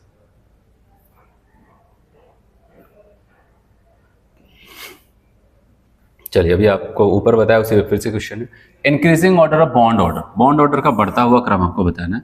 पहले अगर मैं आपको लिख दूं O2, फिर यहाँ पर O2 प्लस है, O2 माइनस है, O2 2 माइनस है। अगर O2 है तो इसके पास टोटल इलेक्ट्रॉन के नंबर कितना हो जाता है बताओगे 16। O2 प्लस है तो 16 तो था, ये 8 8 2 ऑक्सीजन एक निकल गया, जितना प्लस उतना इलेक्ट्रॉन कम। अब बताओगे 15 इलेक्ट्रॉन। अगर यहाँ पर 8 दूनी 16 और एक इलेक्ट्रॉन और आ गया तो बढ़ जाएगा 17। यहाँ पर 16 और 2 और बढ़ जाएगा तो कितना हो जाएगा 18 इलेक्ट्रॉन। ठीक है, अभी मैंने आपको बताया था कि 14 होगा तो बॉन्ड ऑर्डर 3, इसके बाद बढ़ते जाओगे यहाँ पर 15, ऐसे 16, फिर यहाँ पर 17 और यहाँ पर 18। तो बताओगे यहाँ पर 2.5, यहाँ पर 2, यहाँ पर 1.5 और यहाँ पर ऐसे होगा। ठीक है, तो अगर हम आते हैं कि 16 की बात करते हैं, 16 पे तो आप बताओगे बॉन्ड ऑर्डर 2, ये मैं जो लिख रहा हूँ ब्रैकेट में बॉन्ड ऑर्डर। 15 पे आप कितना बताओगे, यहाँ पर 15 पे 2.5 है। 17 पे आप बताओगे भाई 1.5 आ जाएगा 1.5, और 18 पे आपका आ जाएगा। कह रहे इंक्रीजिंग ऑर्डर बताना ना, मतलब सबसे कम से शुरू करते हैं, तो सबसे कम में आपको पता है O2 2 माइनस का होगा यहाँ, और उनसे ज़्यादा किसका हो जाएगा। ठीक है, इसके बाद किसका आ जाएगा O2 माइनस, फिर किसका आ जाएगा O2 का आ जाएगा। देखो O2 माइनस दोनों ऑप्शन में टक्कर में, फिर O2 फिर O2 प्लस, हम कहेंगे डी वाले को टिक करेंगे। ठीक है, ऐसे इसको करना था यहाँ पर। चलिए अगला क्वेश्चन देखते हैं यहाँ पर। The correct order of OO bond length, कहाँ पर O2, H2O2 और O3 है। चलो देखो मैं आपको बताऊं, यहाँ पर बॉन्ड लेंथ की बात कर रहे हैं, और याद रखना बॉन्ड लेंथ को अगर हमें देखना है तो हम कहेंगे बॉन्ड ऑर्डर का उल्टा हो जाता है बॉन्ड लेंथ। ठीक है, तो हम लोग वहाँ पर बॉन्ड ऑर्डर निकालते हैं, उसका उल्टा ऑर्डर लगाते हैं, क्योंकि बॉन्ड ऑर्डर निकालने का तरीका हमें पता है। जैसे O2 की बात करते हैं, आपको पता है बॉन्ड ऑर्डर को ऐसे सिंपल सा मतलब ये होता है दो एटम के बीच में कितने बॉन्ड पाए जा रहे हैं। तो आप चाहे फॉर्मूले से निकाल दे वहाँ पर, ठीक है, कॉन्सेप्ट से, या फिर आपको बताइए यहाँ पर 2 बॉन्ड पाए जा रहे हैं तो इसका बॉन्ड ऑर्डर कितना हो जाएगा, आप बताओगे 2। फिर H2O2 की बात करते हैं, यहाँ पर ये अगर आप H2O2 में देखें, हमसे पूछेगा ऑक्सीजन ऑक्सीजन, तो ऑक्सीजन ऑक्सीजन के बीच में कितना पाया जा रहा है 1, आप कहेंगे बॉन्ड ऑर्डर कितना हो जाएगा, यहाँ पर 1 आ जाता है। फिर बचता है O3। अगर O3 की बात करते हैं तो मैं आपको बताऊं O3 का ऐसा कुछ स्ट्रक्चर होता है, ये तो ये एक रिजोनेटिंग स्ट्रक्चर होता है, 2 रिजोनेटिंग स्ट्रक्चर्स होते हैं। जब इसका बॉन्ड ऑर्डर निकालते हैं तो हम कहेंगे टोटल कितने बॉन्ड है 1 2 3 अपान कितने रिजोनेटिंग स्ट्रक्चर होते हैं 2। ठीक है, या फिर सिग्मा बॉन्ड मान लेते हैं यहाँ पर 2, तो बताओगे 1.5। ठीक है, ये तो अब हिसाब से अगर देखेंगे बॉन्ड ऑर्डर तो सबसे ज़्यादा किसका, अगर बॉन्ड ऑर्डर का ऑर्डर लगाते कहते भाई O2 को आगे कर लो, फिर O3 को कर लो 1.5 है, और हाइड्रोजन पर ऑक्साइड की अगर बात करते हैं 1। तो अब हिसाब से अगर हम यहाँ पर देखें, ये तो बॉन्ड ऑर्डर का हुआ ना। अगर हमसे पूछा जाए किसका पूछा सर, बॉन्ड लेंथ, इसका उल्टा कर देना। बॉन्ड लेंथ की अगर बात करेंगे तो H2O2 पहले है नंबर पे, फिर O3 और सबसे पीछे कर देंगे किसको, O2। तो कौन सा ऑप्शन दिख रहा है यहाँ पर, H2O2 O3 O2, बी वाला ऑप्शन करेक्ट हो जाता है। ठीक,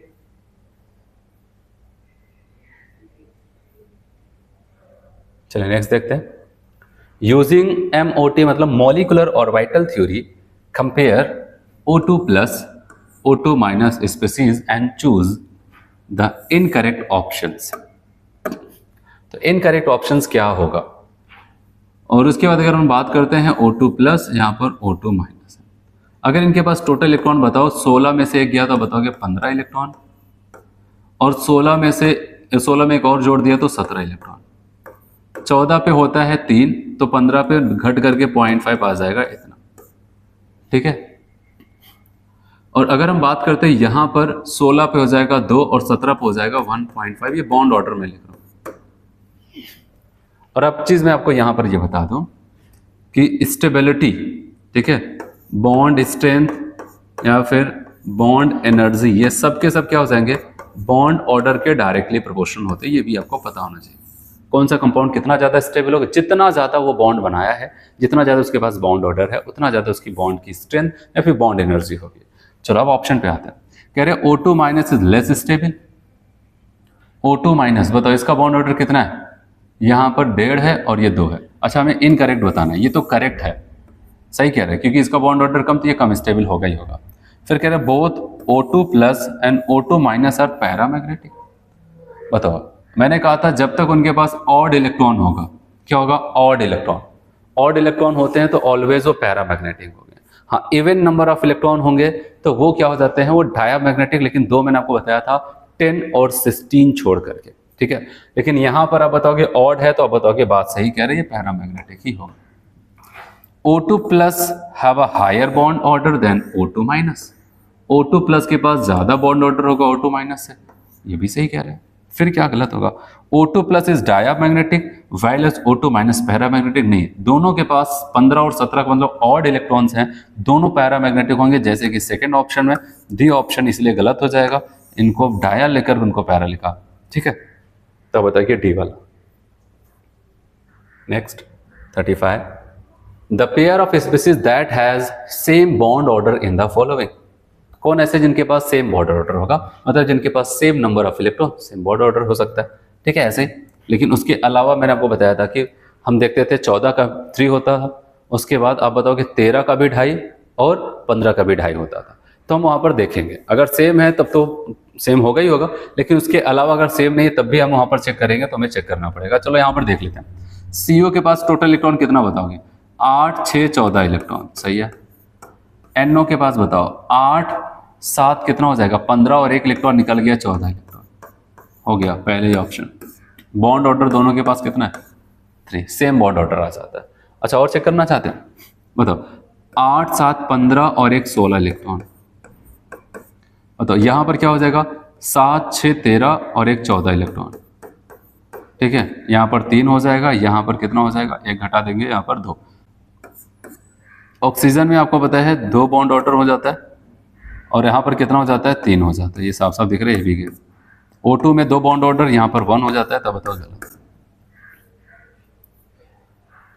बॉन्ड ऑर्डर का सिंपल सा मतलब होता है 2 एटम के बीच में कितने बॉन्ड पाए जा रहे हैं, ठीक है। तो आप बताओ कि इसका मतलब तब तो अगर 2.5 है कहीं पर आ रहे हैं तो इसका मतलब 2.5 बॉन्ड, इसका मतलब ये हो जाता है 2 बॉन्ड बने हैं, तीसरा बन रहा है, टूट रहा है, बन रहा है, टूट रहा है, ऐसा कुछ होता है, ठीक है। तो जैसे O2 में 2 ही पाया जाता है, कुछ बनता टूटता नहीं, वो फिक्स होता है, तो इसका बॉन्ड ऑर्डर 2। NO2 नाइट्रोजन में 3 बॉन्ड पाया जाते हैं, तो उसका बॉन्ड ऑर्डर 3। कॉन्सेप्ट से भी निकाल सकते थे, तो भी 3 आएगा, ठीक है। वहाँ पर bonding minus anti bonding upon 2 करके निकाल सकते थे, या फिर जैसे मैंने आपको बताया कि आप याद करना है, आपके पास समय कम है, तो 14 का 3 मान लो, इसके आगे जैसे एक इलेक्ट्रॉन बढ़ोगे, ठीक है, 0.5 घटाने जाना, उससे कम जाओगे 0.5 घटाते जाना, ठीक है, ये भी कर सकते थे। अब आप बताओगे विच one of the following does not exist. कौन नहीं एग्जिस्ट करेगा? जिसका बॉन्ड ऑर्डर 0 आता है वो एग्जिस्ट नहीं करता है, ठीक है। तो आप बताओगे यहाँ पर B2 अगर आप निकालेंगे वहाँ पर कॉन्सेप्ट के हिसाब से, इसका बॉन्ड ऑर्डर आपको वहाँ पर मिलेगा 1, ठीक है। Bonding minus anti bonding electron, यहाँ पर आपको पता है इनका बॉन्ड ऑर्डर कितना मिल जाता है? 3। He प्लस की अगर हम बात करते हैं, हीलियम के 2 एटम और प्लस 1, टोटल कितना? 2, 2, 4, 1, 3 इलेक्ट्रॉन है। अगर 3 इलेक्ट्रॉन तो सिग्मा 1s2 और sigma anti bonding 1s2, 1s1 ना, ऐसा। अगर बॉन्ड ऑर्डर इसका निकालेंगे तो सबको पता है क्या निकालते हैं? बॉन्डिंग इलेक्ट्रॉन कितने हैं? 2 माइनस एंटी बॉन्डिंग इलेक्ट्रॉन 1, अपान क्या हो जाएगा? अपान 2। तो यहाँ पर 1/2 मतलब 0.5, 0 तो नहीं हो रहा है ना, कुछ तो है, बन रहा है, बिगड़ रहा है, ये होगा। अब Ne2 की बात करते हैं, इनके पास टोटल इलेक्ट्रॉन आपको पता है कितना हो जाता है? 10, 10 होते, 10 दूनी 20 आ जाएगा। 20 इलेक्ट्रॉन मतलब आपको पता है बॉन्डिंग और एंटी बॉन्डिंग इलेक्ट्रॉन के नंबर बराबर, ठीक है। तो आप ऐसे करना चाहो तो आप इसी बहाने इसको भी कर लो, आपको लगता है, ठीक है। Sigma 1s2, sigma anti bonding 1s2, sigma 2s2, sigma anti bonding 2s2। फिर इसके बाद यहाँ पर आप आ जाएंगे, क्योंकि उससे ज़्यादा है तो आपका आ जाएगा सिग्मा 2pz, ये भी 2 आ जाएगा। फिर इसके बाद आपका आ जाएगा पाई 2px, इस पर भी 2 आ जाएगा, पाई 2py। उसके बाद आपका यहाँ पर आ जाएगा, यहाँ पर इसके बाद ये तो सेम एनर्जी लेवल पे, पाई एंटी बॉन्डिंग 2px, और यहाँ पर पाई एंटी बॉन्डिंग 2py का 2, फिर यहाँ पर सिग्मा एंटी बॉन्डिंग 2pz। तो ये सब है, आप देखेंगे टोटल इलेक्ट्रॉन 2, 2, 4, 2, 6, 2, 8, 2, 10, 2, 12, 2, 14, 2, 16, 2, 18, 2, 20 हैं। और इसमें जब आप बॉन्ड ऑर्डर निकालेंगे तो आप देखेंगे यहाँ पर बॉन्डिंग 2, 2, 4, 2, 6, 2, 8, 2, 10, 20 में से 10 अगर बॉन्डिंग है तो बचे हुए 10 एंटी बॉन्डिंग, अपॉन 2 आप देखेंगे 0। और जिस किसी कंपाउंड का बॉन्ड ऑर्डर 0 आ जाएगा वो एग्जिस्ट नहीं करता है।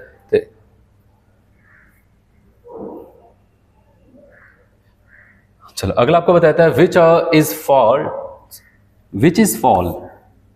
कौन सा यहाँ पर फॉल्स है? Statement about LCA। LCAO का मतलब linear combination of atomic orbitals ये मॉलिकुलर ऑर्बिटल थ्योरी की बात करते हैं।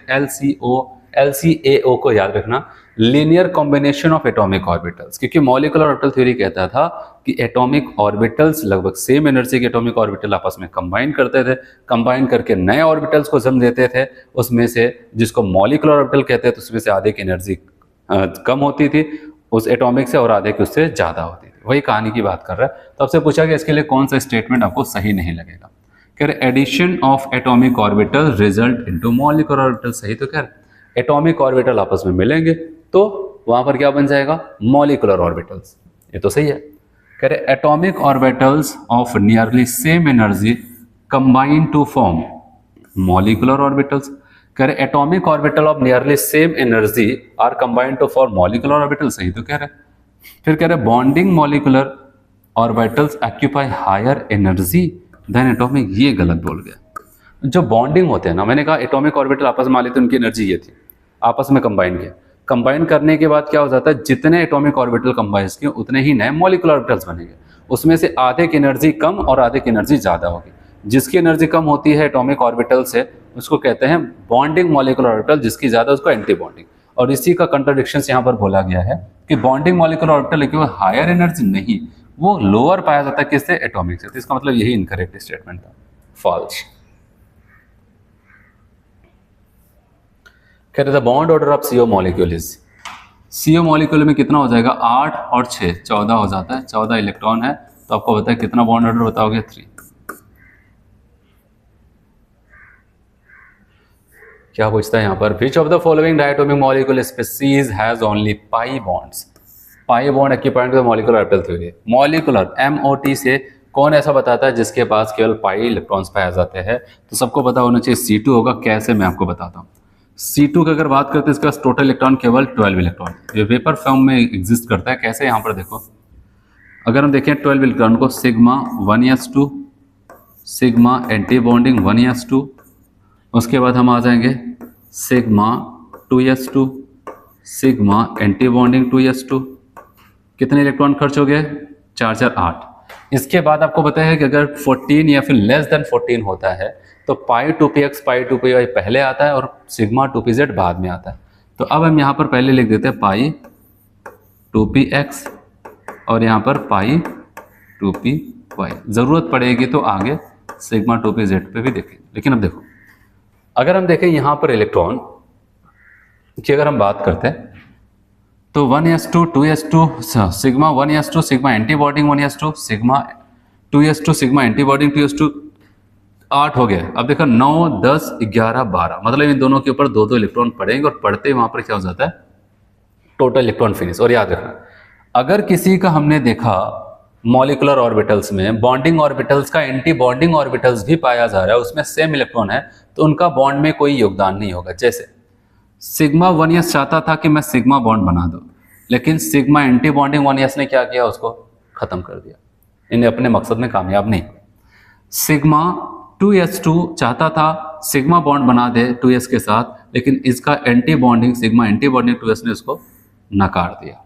ठीक, क्योंकि इनका बॉन्डिंग वही सेम इलेक्ट्रॉन के साथ एंटी बॉन्डिंग। लेकिन यहां पर देखो, अब यहां पर क्या हो जाता है कि अब ये इलेक्ट्रॉन पाई 2px का 2 और पाई 2py का 2 यहां पर देखने को मिल रहा है। ठीक है, और यहां पर अगर हम देखते हैं कि 2 इलेक्ट्रॉन ये चाहता है बॉन्ड बना दे, क्योंकि ये 2 इलेक्ट्रॉन रखेगा तो एक पाई बॉन्ड बनाएगा, ये 2 इलेक्ट्रॉन एक पाई बॉन्ड बनाएगा।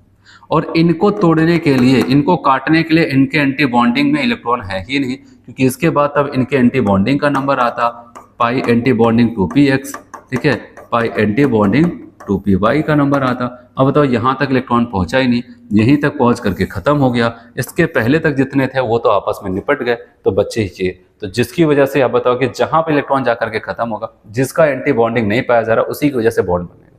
और इनकी वजह से इनका एंटी बॉन्डिंग नहीं बना, तो इसका मतलब ये बॉन्ड बना है। और ये पाई वाले हैं तो कौन सा बॉन्ड बनेंगे, सिग्मा थोड़ी ना बनेंगे, पाई। तो इसलिए बताया गया C2 मॉलिक्यूल में पाई बॉन्ड्स पाए जाते हैं, वो भी 2 पाई बॉन्ड्स पाए जाते हैं बिना किसी सिग्मा के। लेकिन ये कॉन्सेप्ट हमें कौन समझा रहा है, मॉलिकुलर ऑर्बिटल थ्योरी। ये इंपॉर्टेंट केस था और कई बार पूछे गए हैं नीट वगैरह जेई वगैरह में।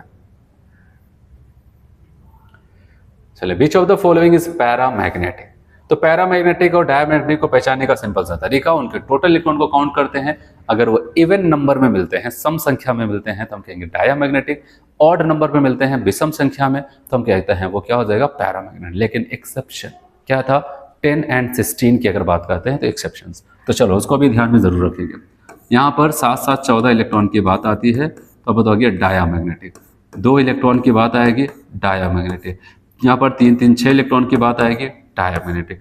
8 8 16 इलेक्ट्रॉन की बात आती है डायामैग्नेटिक। लग रहा था, लेकिन मैंने कहा था 10 एंड 16, अगर एक्सेप्शन आपको याद नहीं तो आपको कुछ भी नहीं याद है, ठीक है, क्योंकि ये सब बहुत पुराना और घिसा पिटा क्वेश्चन है, तो सबको पता होना चाहिए, ठीक है। 16 इलेक्ट्रॉन होकर के एक इवन नंबर ऑफ इलेक्ट्रॉन था, इसके बावजूद भी वहां पर ये पैरामैग्नेटिक होता था। उसको कौन एक्सप्लेन करता था, मॉलिक्यूलर ऑर्बिटल थ्योरम पढ़ाते समय हमने आपको बताया था कैसे वहां पर आप देखते थे पाई वाले में आपको वहां पर अनपेयर्ड इलेक्ट्रॉन्स देखने को मिलते थे, ठीक है। पाई एंटी बॉन्डिंग में आपको 2 अनपेयर्ड इलेक्ट्रॉन देखने को मिलते थे। अगला देखते हैं, find the pair that has the same bond order with diamagnetic and paramagnetic respectively. Bond order same है लेकिन वो पैरामैग्नेटिक और डायामैग्नेटिक है। अगर हम बात करते हैं F2, अब चाहे यहाँ पर पूरा इलेक्ट्रॉन का निकालो और आपको पता है वहां पर कोई रेजोनेंस नहीं पाया जा रहा है, इनका बॉन्ड ऑर्डर 1 आएगा, इनका 2 आएगा। तो इसने क्या बोला है, सेम बॉन्ड ऑर्डर होना चाहिए, सेम बॉन्ड ऑर्डर हो, और एक डायामैग्नेटिक हो और दूसरा पैरामैग्नेटिक। चलो ठीक है, जब बॉन्ड ऑर्डर ही नहीं तो बात खत्म। यहाँ पर आपको बताया कितना आ जाएगा, आप बताओगे 7 दूनी 14, मतलब कि यहाँ पर 3 बॉन्ड ऑर्डर आएगा। और यहाँ पर ध्यान देना 8 दूनी 16, 17 18 आ गया, तो बॉन्ड ऑर्डर यहाँ पर बॉन्ड ऑर्डर ही नहीं मैच कर रहा है, तो अब आगे की बातें छोड़ो। अब यहाँ पर Li3, Li2 में अगर बात करते हैं, यहाँ पर देखो Li2 का मतलब आपको पता है टोटल इलेक्ट्रॉन कितने, 6 इलेक्ट्रॉन है। चलो इसका अगर देखें sigma 1s2, sigma anti bonding 1s2, ठीक है, ऐसे फिर सिग्मा 2s2, 6 हो गए। चलो तो बॉन्ड ऑर्डर निकाल लेते हैं इनके लिए। बॉन्ड ऑर्डर बराबर 2 और 2, बॉन्डिंग इलेक्ट्रॉन कितने हो जाएंगे, 4 माइनस एंटी बॉन्डिंग अपान 2, तो यहाँ पर 2/2 कितना आ जाएगा, 1। अब इनके पास आते हैं, इनका दूसरा मेंबर B2 है। B2 जिसके पास कितने इलेक्ट्रॉन है, 10, ठीक है, 10 इलेक्ट्रॉन है अगर इसके पास। अगर यहाँ पर हम देखते हैं sigma 1s2, sigma anti bonding 1s2, उसके बाद sigma 2s2, sigma anti bonding 2s2। उसके बाद याद रखना 14 से कम है, तब इसमें हम एंट्री करा देंगे पाई 2px, पाई 2py। तो हालांकि इनके पास 10 था, 2 2 4 2 6 2 8 हो गया, 9 और 10। देख रहे कैसे अनपेयर्ड इलेक्ट्रॉन, 10 एक इवन नंबर है, लेकिन इसके बावजूद भी ये V2 हमारा पैरामैग्नेटिक होता था, क्योंकि यहाँ पर आपको 2 अनपेयर्ड इलेक्ट्रॉन देखने को मिलते हैं। चलो हम यहाँ पर बॉन्ड ऑर्डर निकाल रहे थे। अगर बॉन्डिंग इलेक्ट्रॉन देखें 2 2 4 2 6 6, एंटी बॉन्डिंग यहाँ से 2 और यहाँ से 2, 4 अपान 2, तो बताओगे 6 में से 4 गया 2, 2/2 हाथ लो आ जाएगा 1। तो बॉन्ड ऑर्डर इसका कितना हो जाएगा, 1, और Li2 का भी बॉन्ड ऑर्डर 1 है। और आप अगर देखो यहाँ पर कह रहे हैं कि लेकिन ये क्या हो जाना चाहिए हमारा, डायामैग्नेटिक। ये साफ साफ आप देखो 6 इलेक्ट्रॉन है तो डायामैग्नेटिक होगा। ये 10 इलेक्ट्रॉन है, आपको पता है 10 होता है इवन नंबर, तो इसको डाया होना चाहिए, लेकिन ये एक्सेप्शनली आपने देखा 2 अनपेयर्ड इलेक्ट्रॉन्स है। अब बताओ ये पैरा, तो अब बताएंगे इसने जो पूछना चाहते थे वो इसके लिए ऑप्शन बनाया गया, ठीक है। और B2O2 की बात करते हैं, इनके पास 10 इलेक्ट्रॉन, इनके पास 16 इलेक्ट्रॉन, लेकिन दोनों के दोनों मैंने आपको बताया 10 और 16 एक्सेप्शन का केस है, ये पैरामैग्नेटिक आ जाता है। चलो आगे बढ़ते हैं।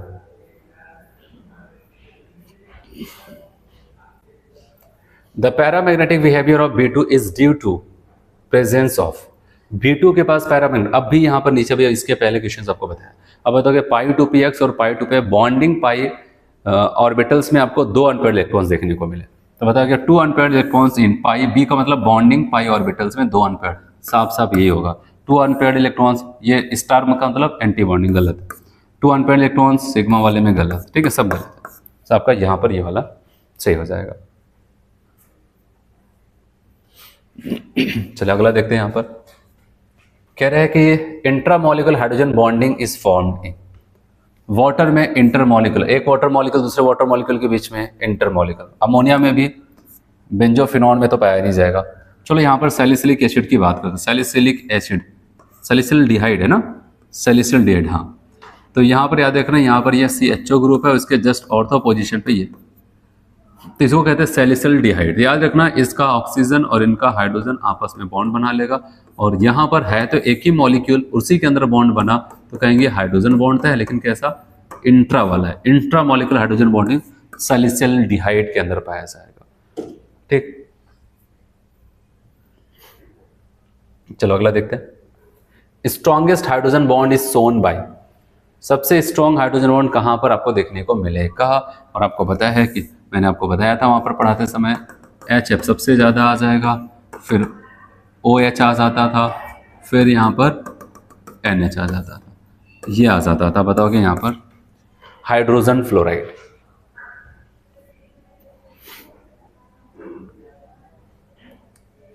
The lowest energy structure is one with the formal charge on that। देखो, अगर लोवेस्ट एनर्जी की बात कर रहे हैं, लोवेस्ट एनर्जी के साथ अगर कोई स्ट्रक्चर होगा मतलब मैक्सिमम स्टेबिलिटी के साथ होगा। और मैक्सिमम स्टेबिलिटी का आपको याद रखना कि स्टेबिलिटी आपको अच्छी तब मिलेगी जब चार्ज की वैल्यू सबसे कम होगी। जितना कम चार्ज होगा उतनी कम एनर्जी होगी, जितनी कम एनर्जी होगी उतनी ज़्यादा स्टेबिलिटी होगी। तो यहाँ पर वही सेम चीज़ आप बताओगे, लोवेस्ट एनर्जी स्ट्रक्चर की बात कर रहा है, तो लोवेस्ट एनर्जी का मतलब एनर्जी कम से कम मतलब स्टेबिलिटी ज़्यादा। एनर्जी कम कब होगी, जब आपको वहाँ पर फॉर्मल चार्ज स्मॉलेस्ट देखने को मिलेगा। जितना कम से कम चार्ज देखने को मिलेगा उतना ज़्यादा वो स्टेबल होगा।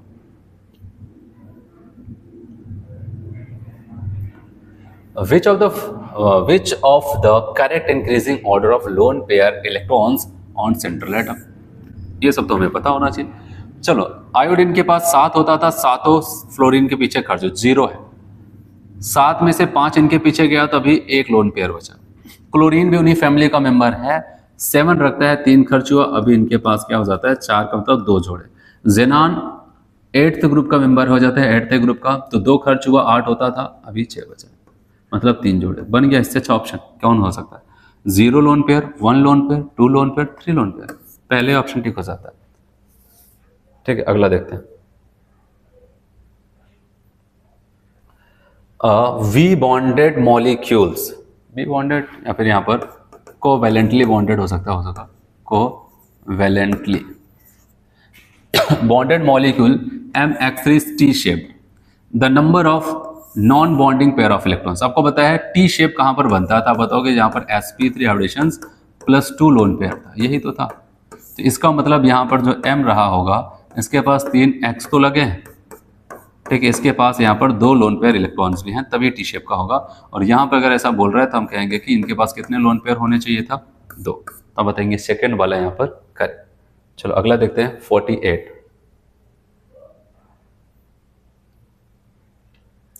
और 48 में आपको बताएगा given increasing order of energies of various molecular orbitals is not true for which the following molecules.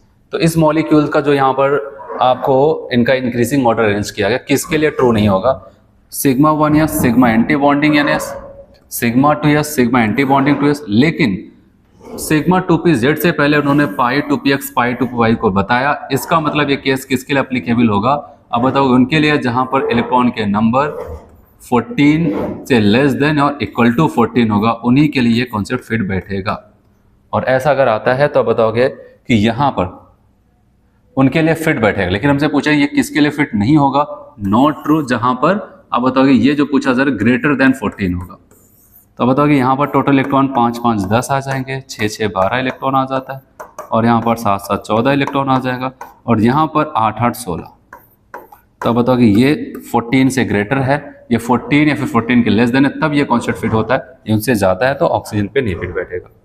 चलो अगला देखते हैं यहाँ पर, which of the following statement has the greatest ionic character, किसके पास सबसे अच्छा आयनिक करेक्टर होगा। और आयनिक बॉन्ड कैसे बनता है, बता, मेटल और नॉन मेटल के बीच में। तो मैं आपको बता दूं ये दोनों लोग कौन है, नॉन मेटल, कौन है ये लोग, नॉन मेटल। चलो लेड को मान लेते हैं मेटल और ये मेटल और ये, और आपको पता है लेड की अगर बात करते हैं, और ये बेरिलियम आपको पता है सेकेंड ग्रुप का मेटल है, बहुत अच्छा मेटल है। तो बताओ कि जो जितना अच्छा मेटल है नॉन मेटल, इनके बीच में सबसे ज्यादा अच्छा आयनिक बॉन्ड बनेगा।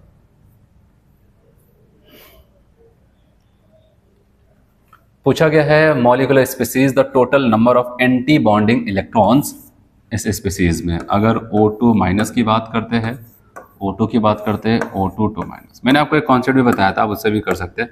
अब बार बार अगर आपको लगता है सिग्मा 1 या sigma anti bonding two s, तो वहां पर मैं आपको सीक्वेंस बताता हूँ। चाहे आप 10 14 या फिर 14 से इलेक्ट्रॉन की बात करें उससे कम की, तो यहाँ पर हमेशा आएगा पहले बॉन्डिंग आता है, फिर एंटी बॉन्डिंग, फिर बॉन्डिंग, फिर एंटी बॉन्डिंग, फिर 3 बार बॉन्डिंग आते हैं, फिर उसके बाद anti bonding, anti bonding, anti bonding. हम इसको बाबा ट्रिपल बी ट्रिपल ए से भी देख सकते थे। बी का मतलब बॉन्डिंग इलेक्ट्रॉन और ए का मतलब एंटी बॉन्डिंग।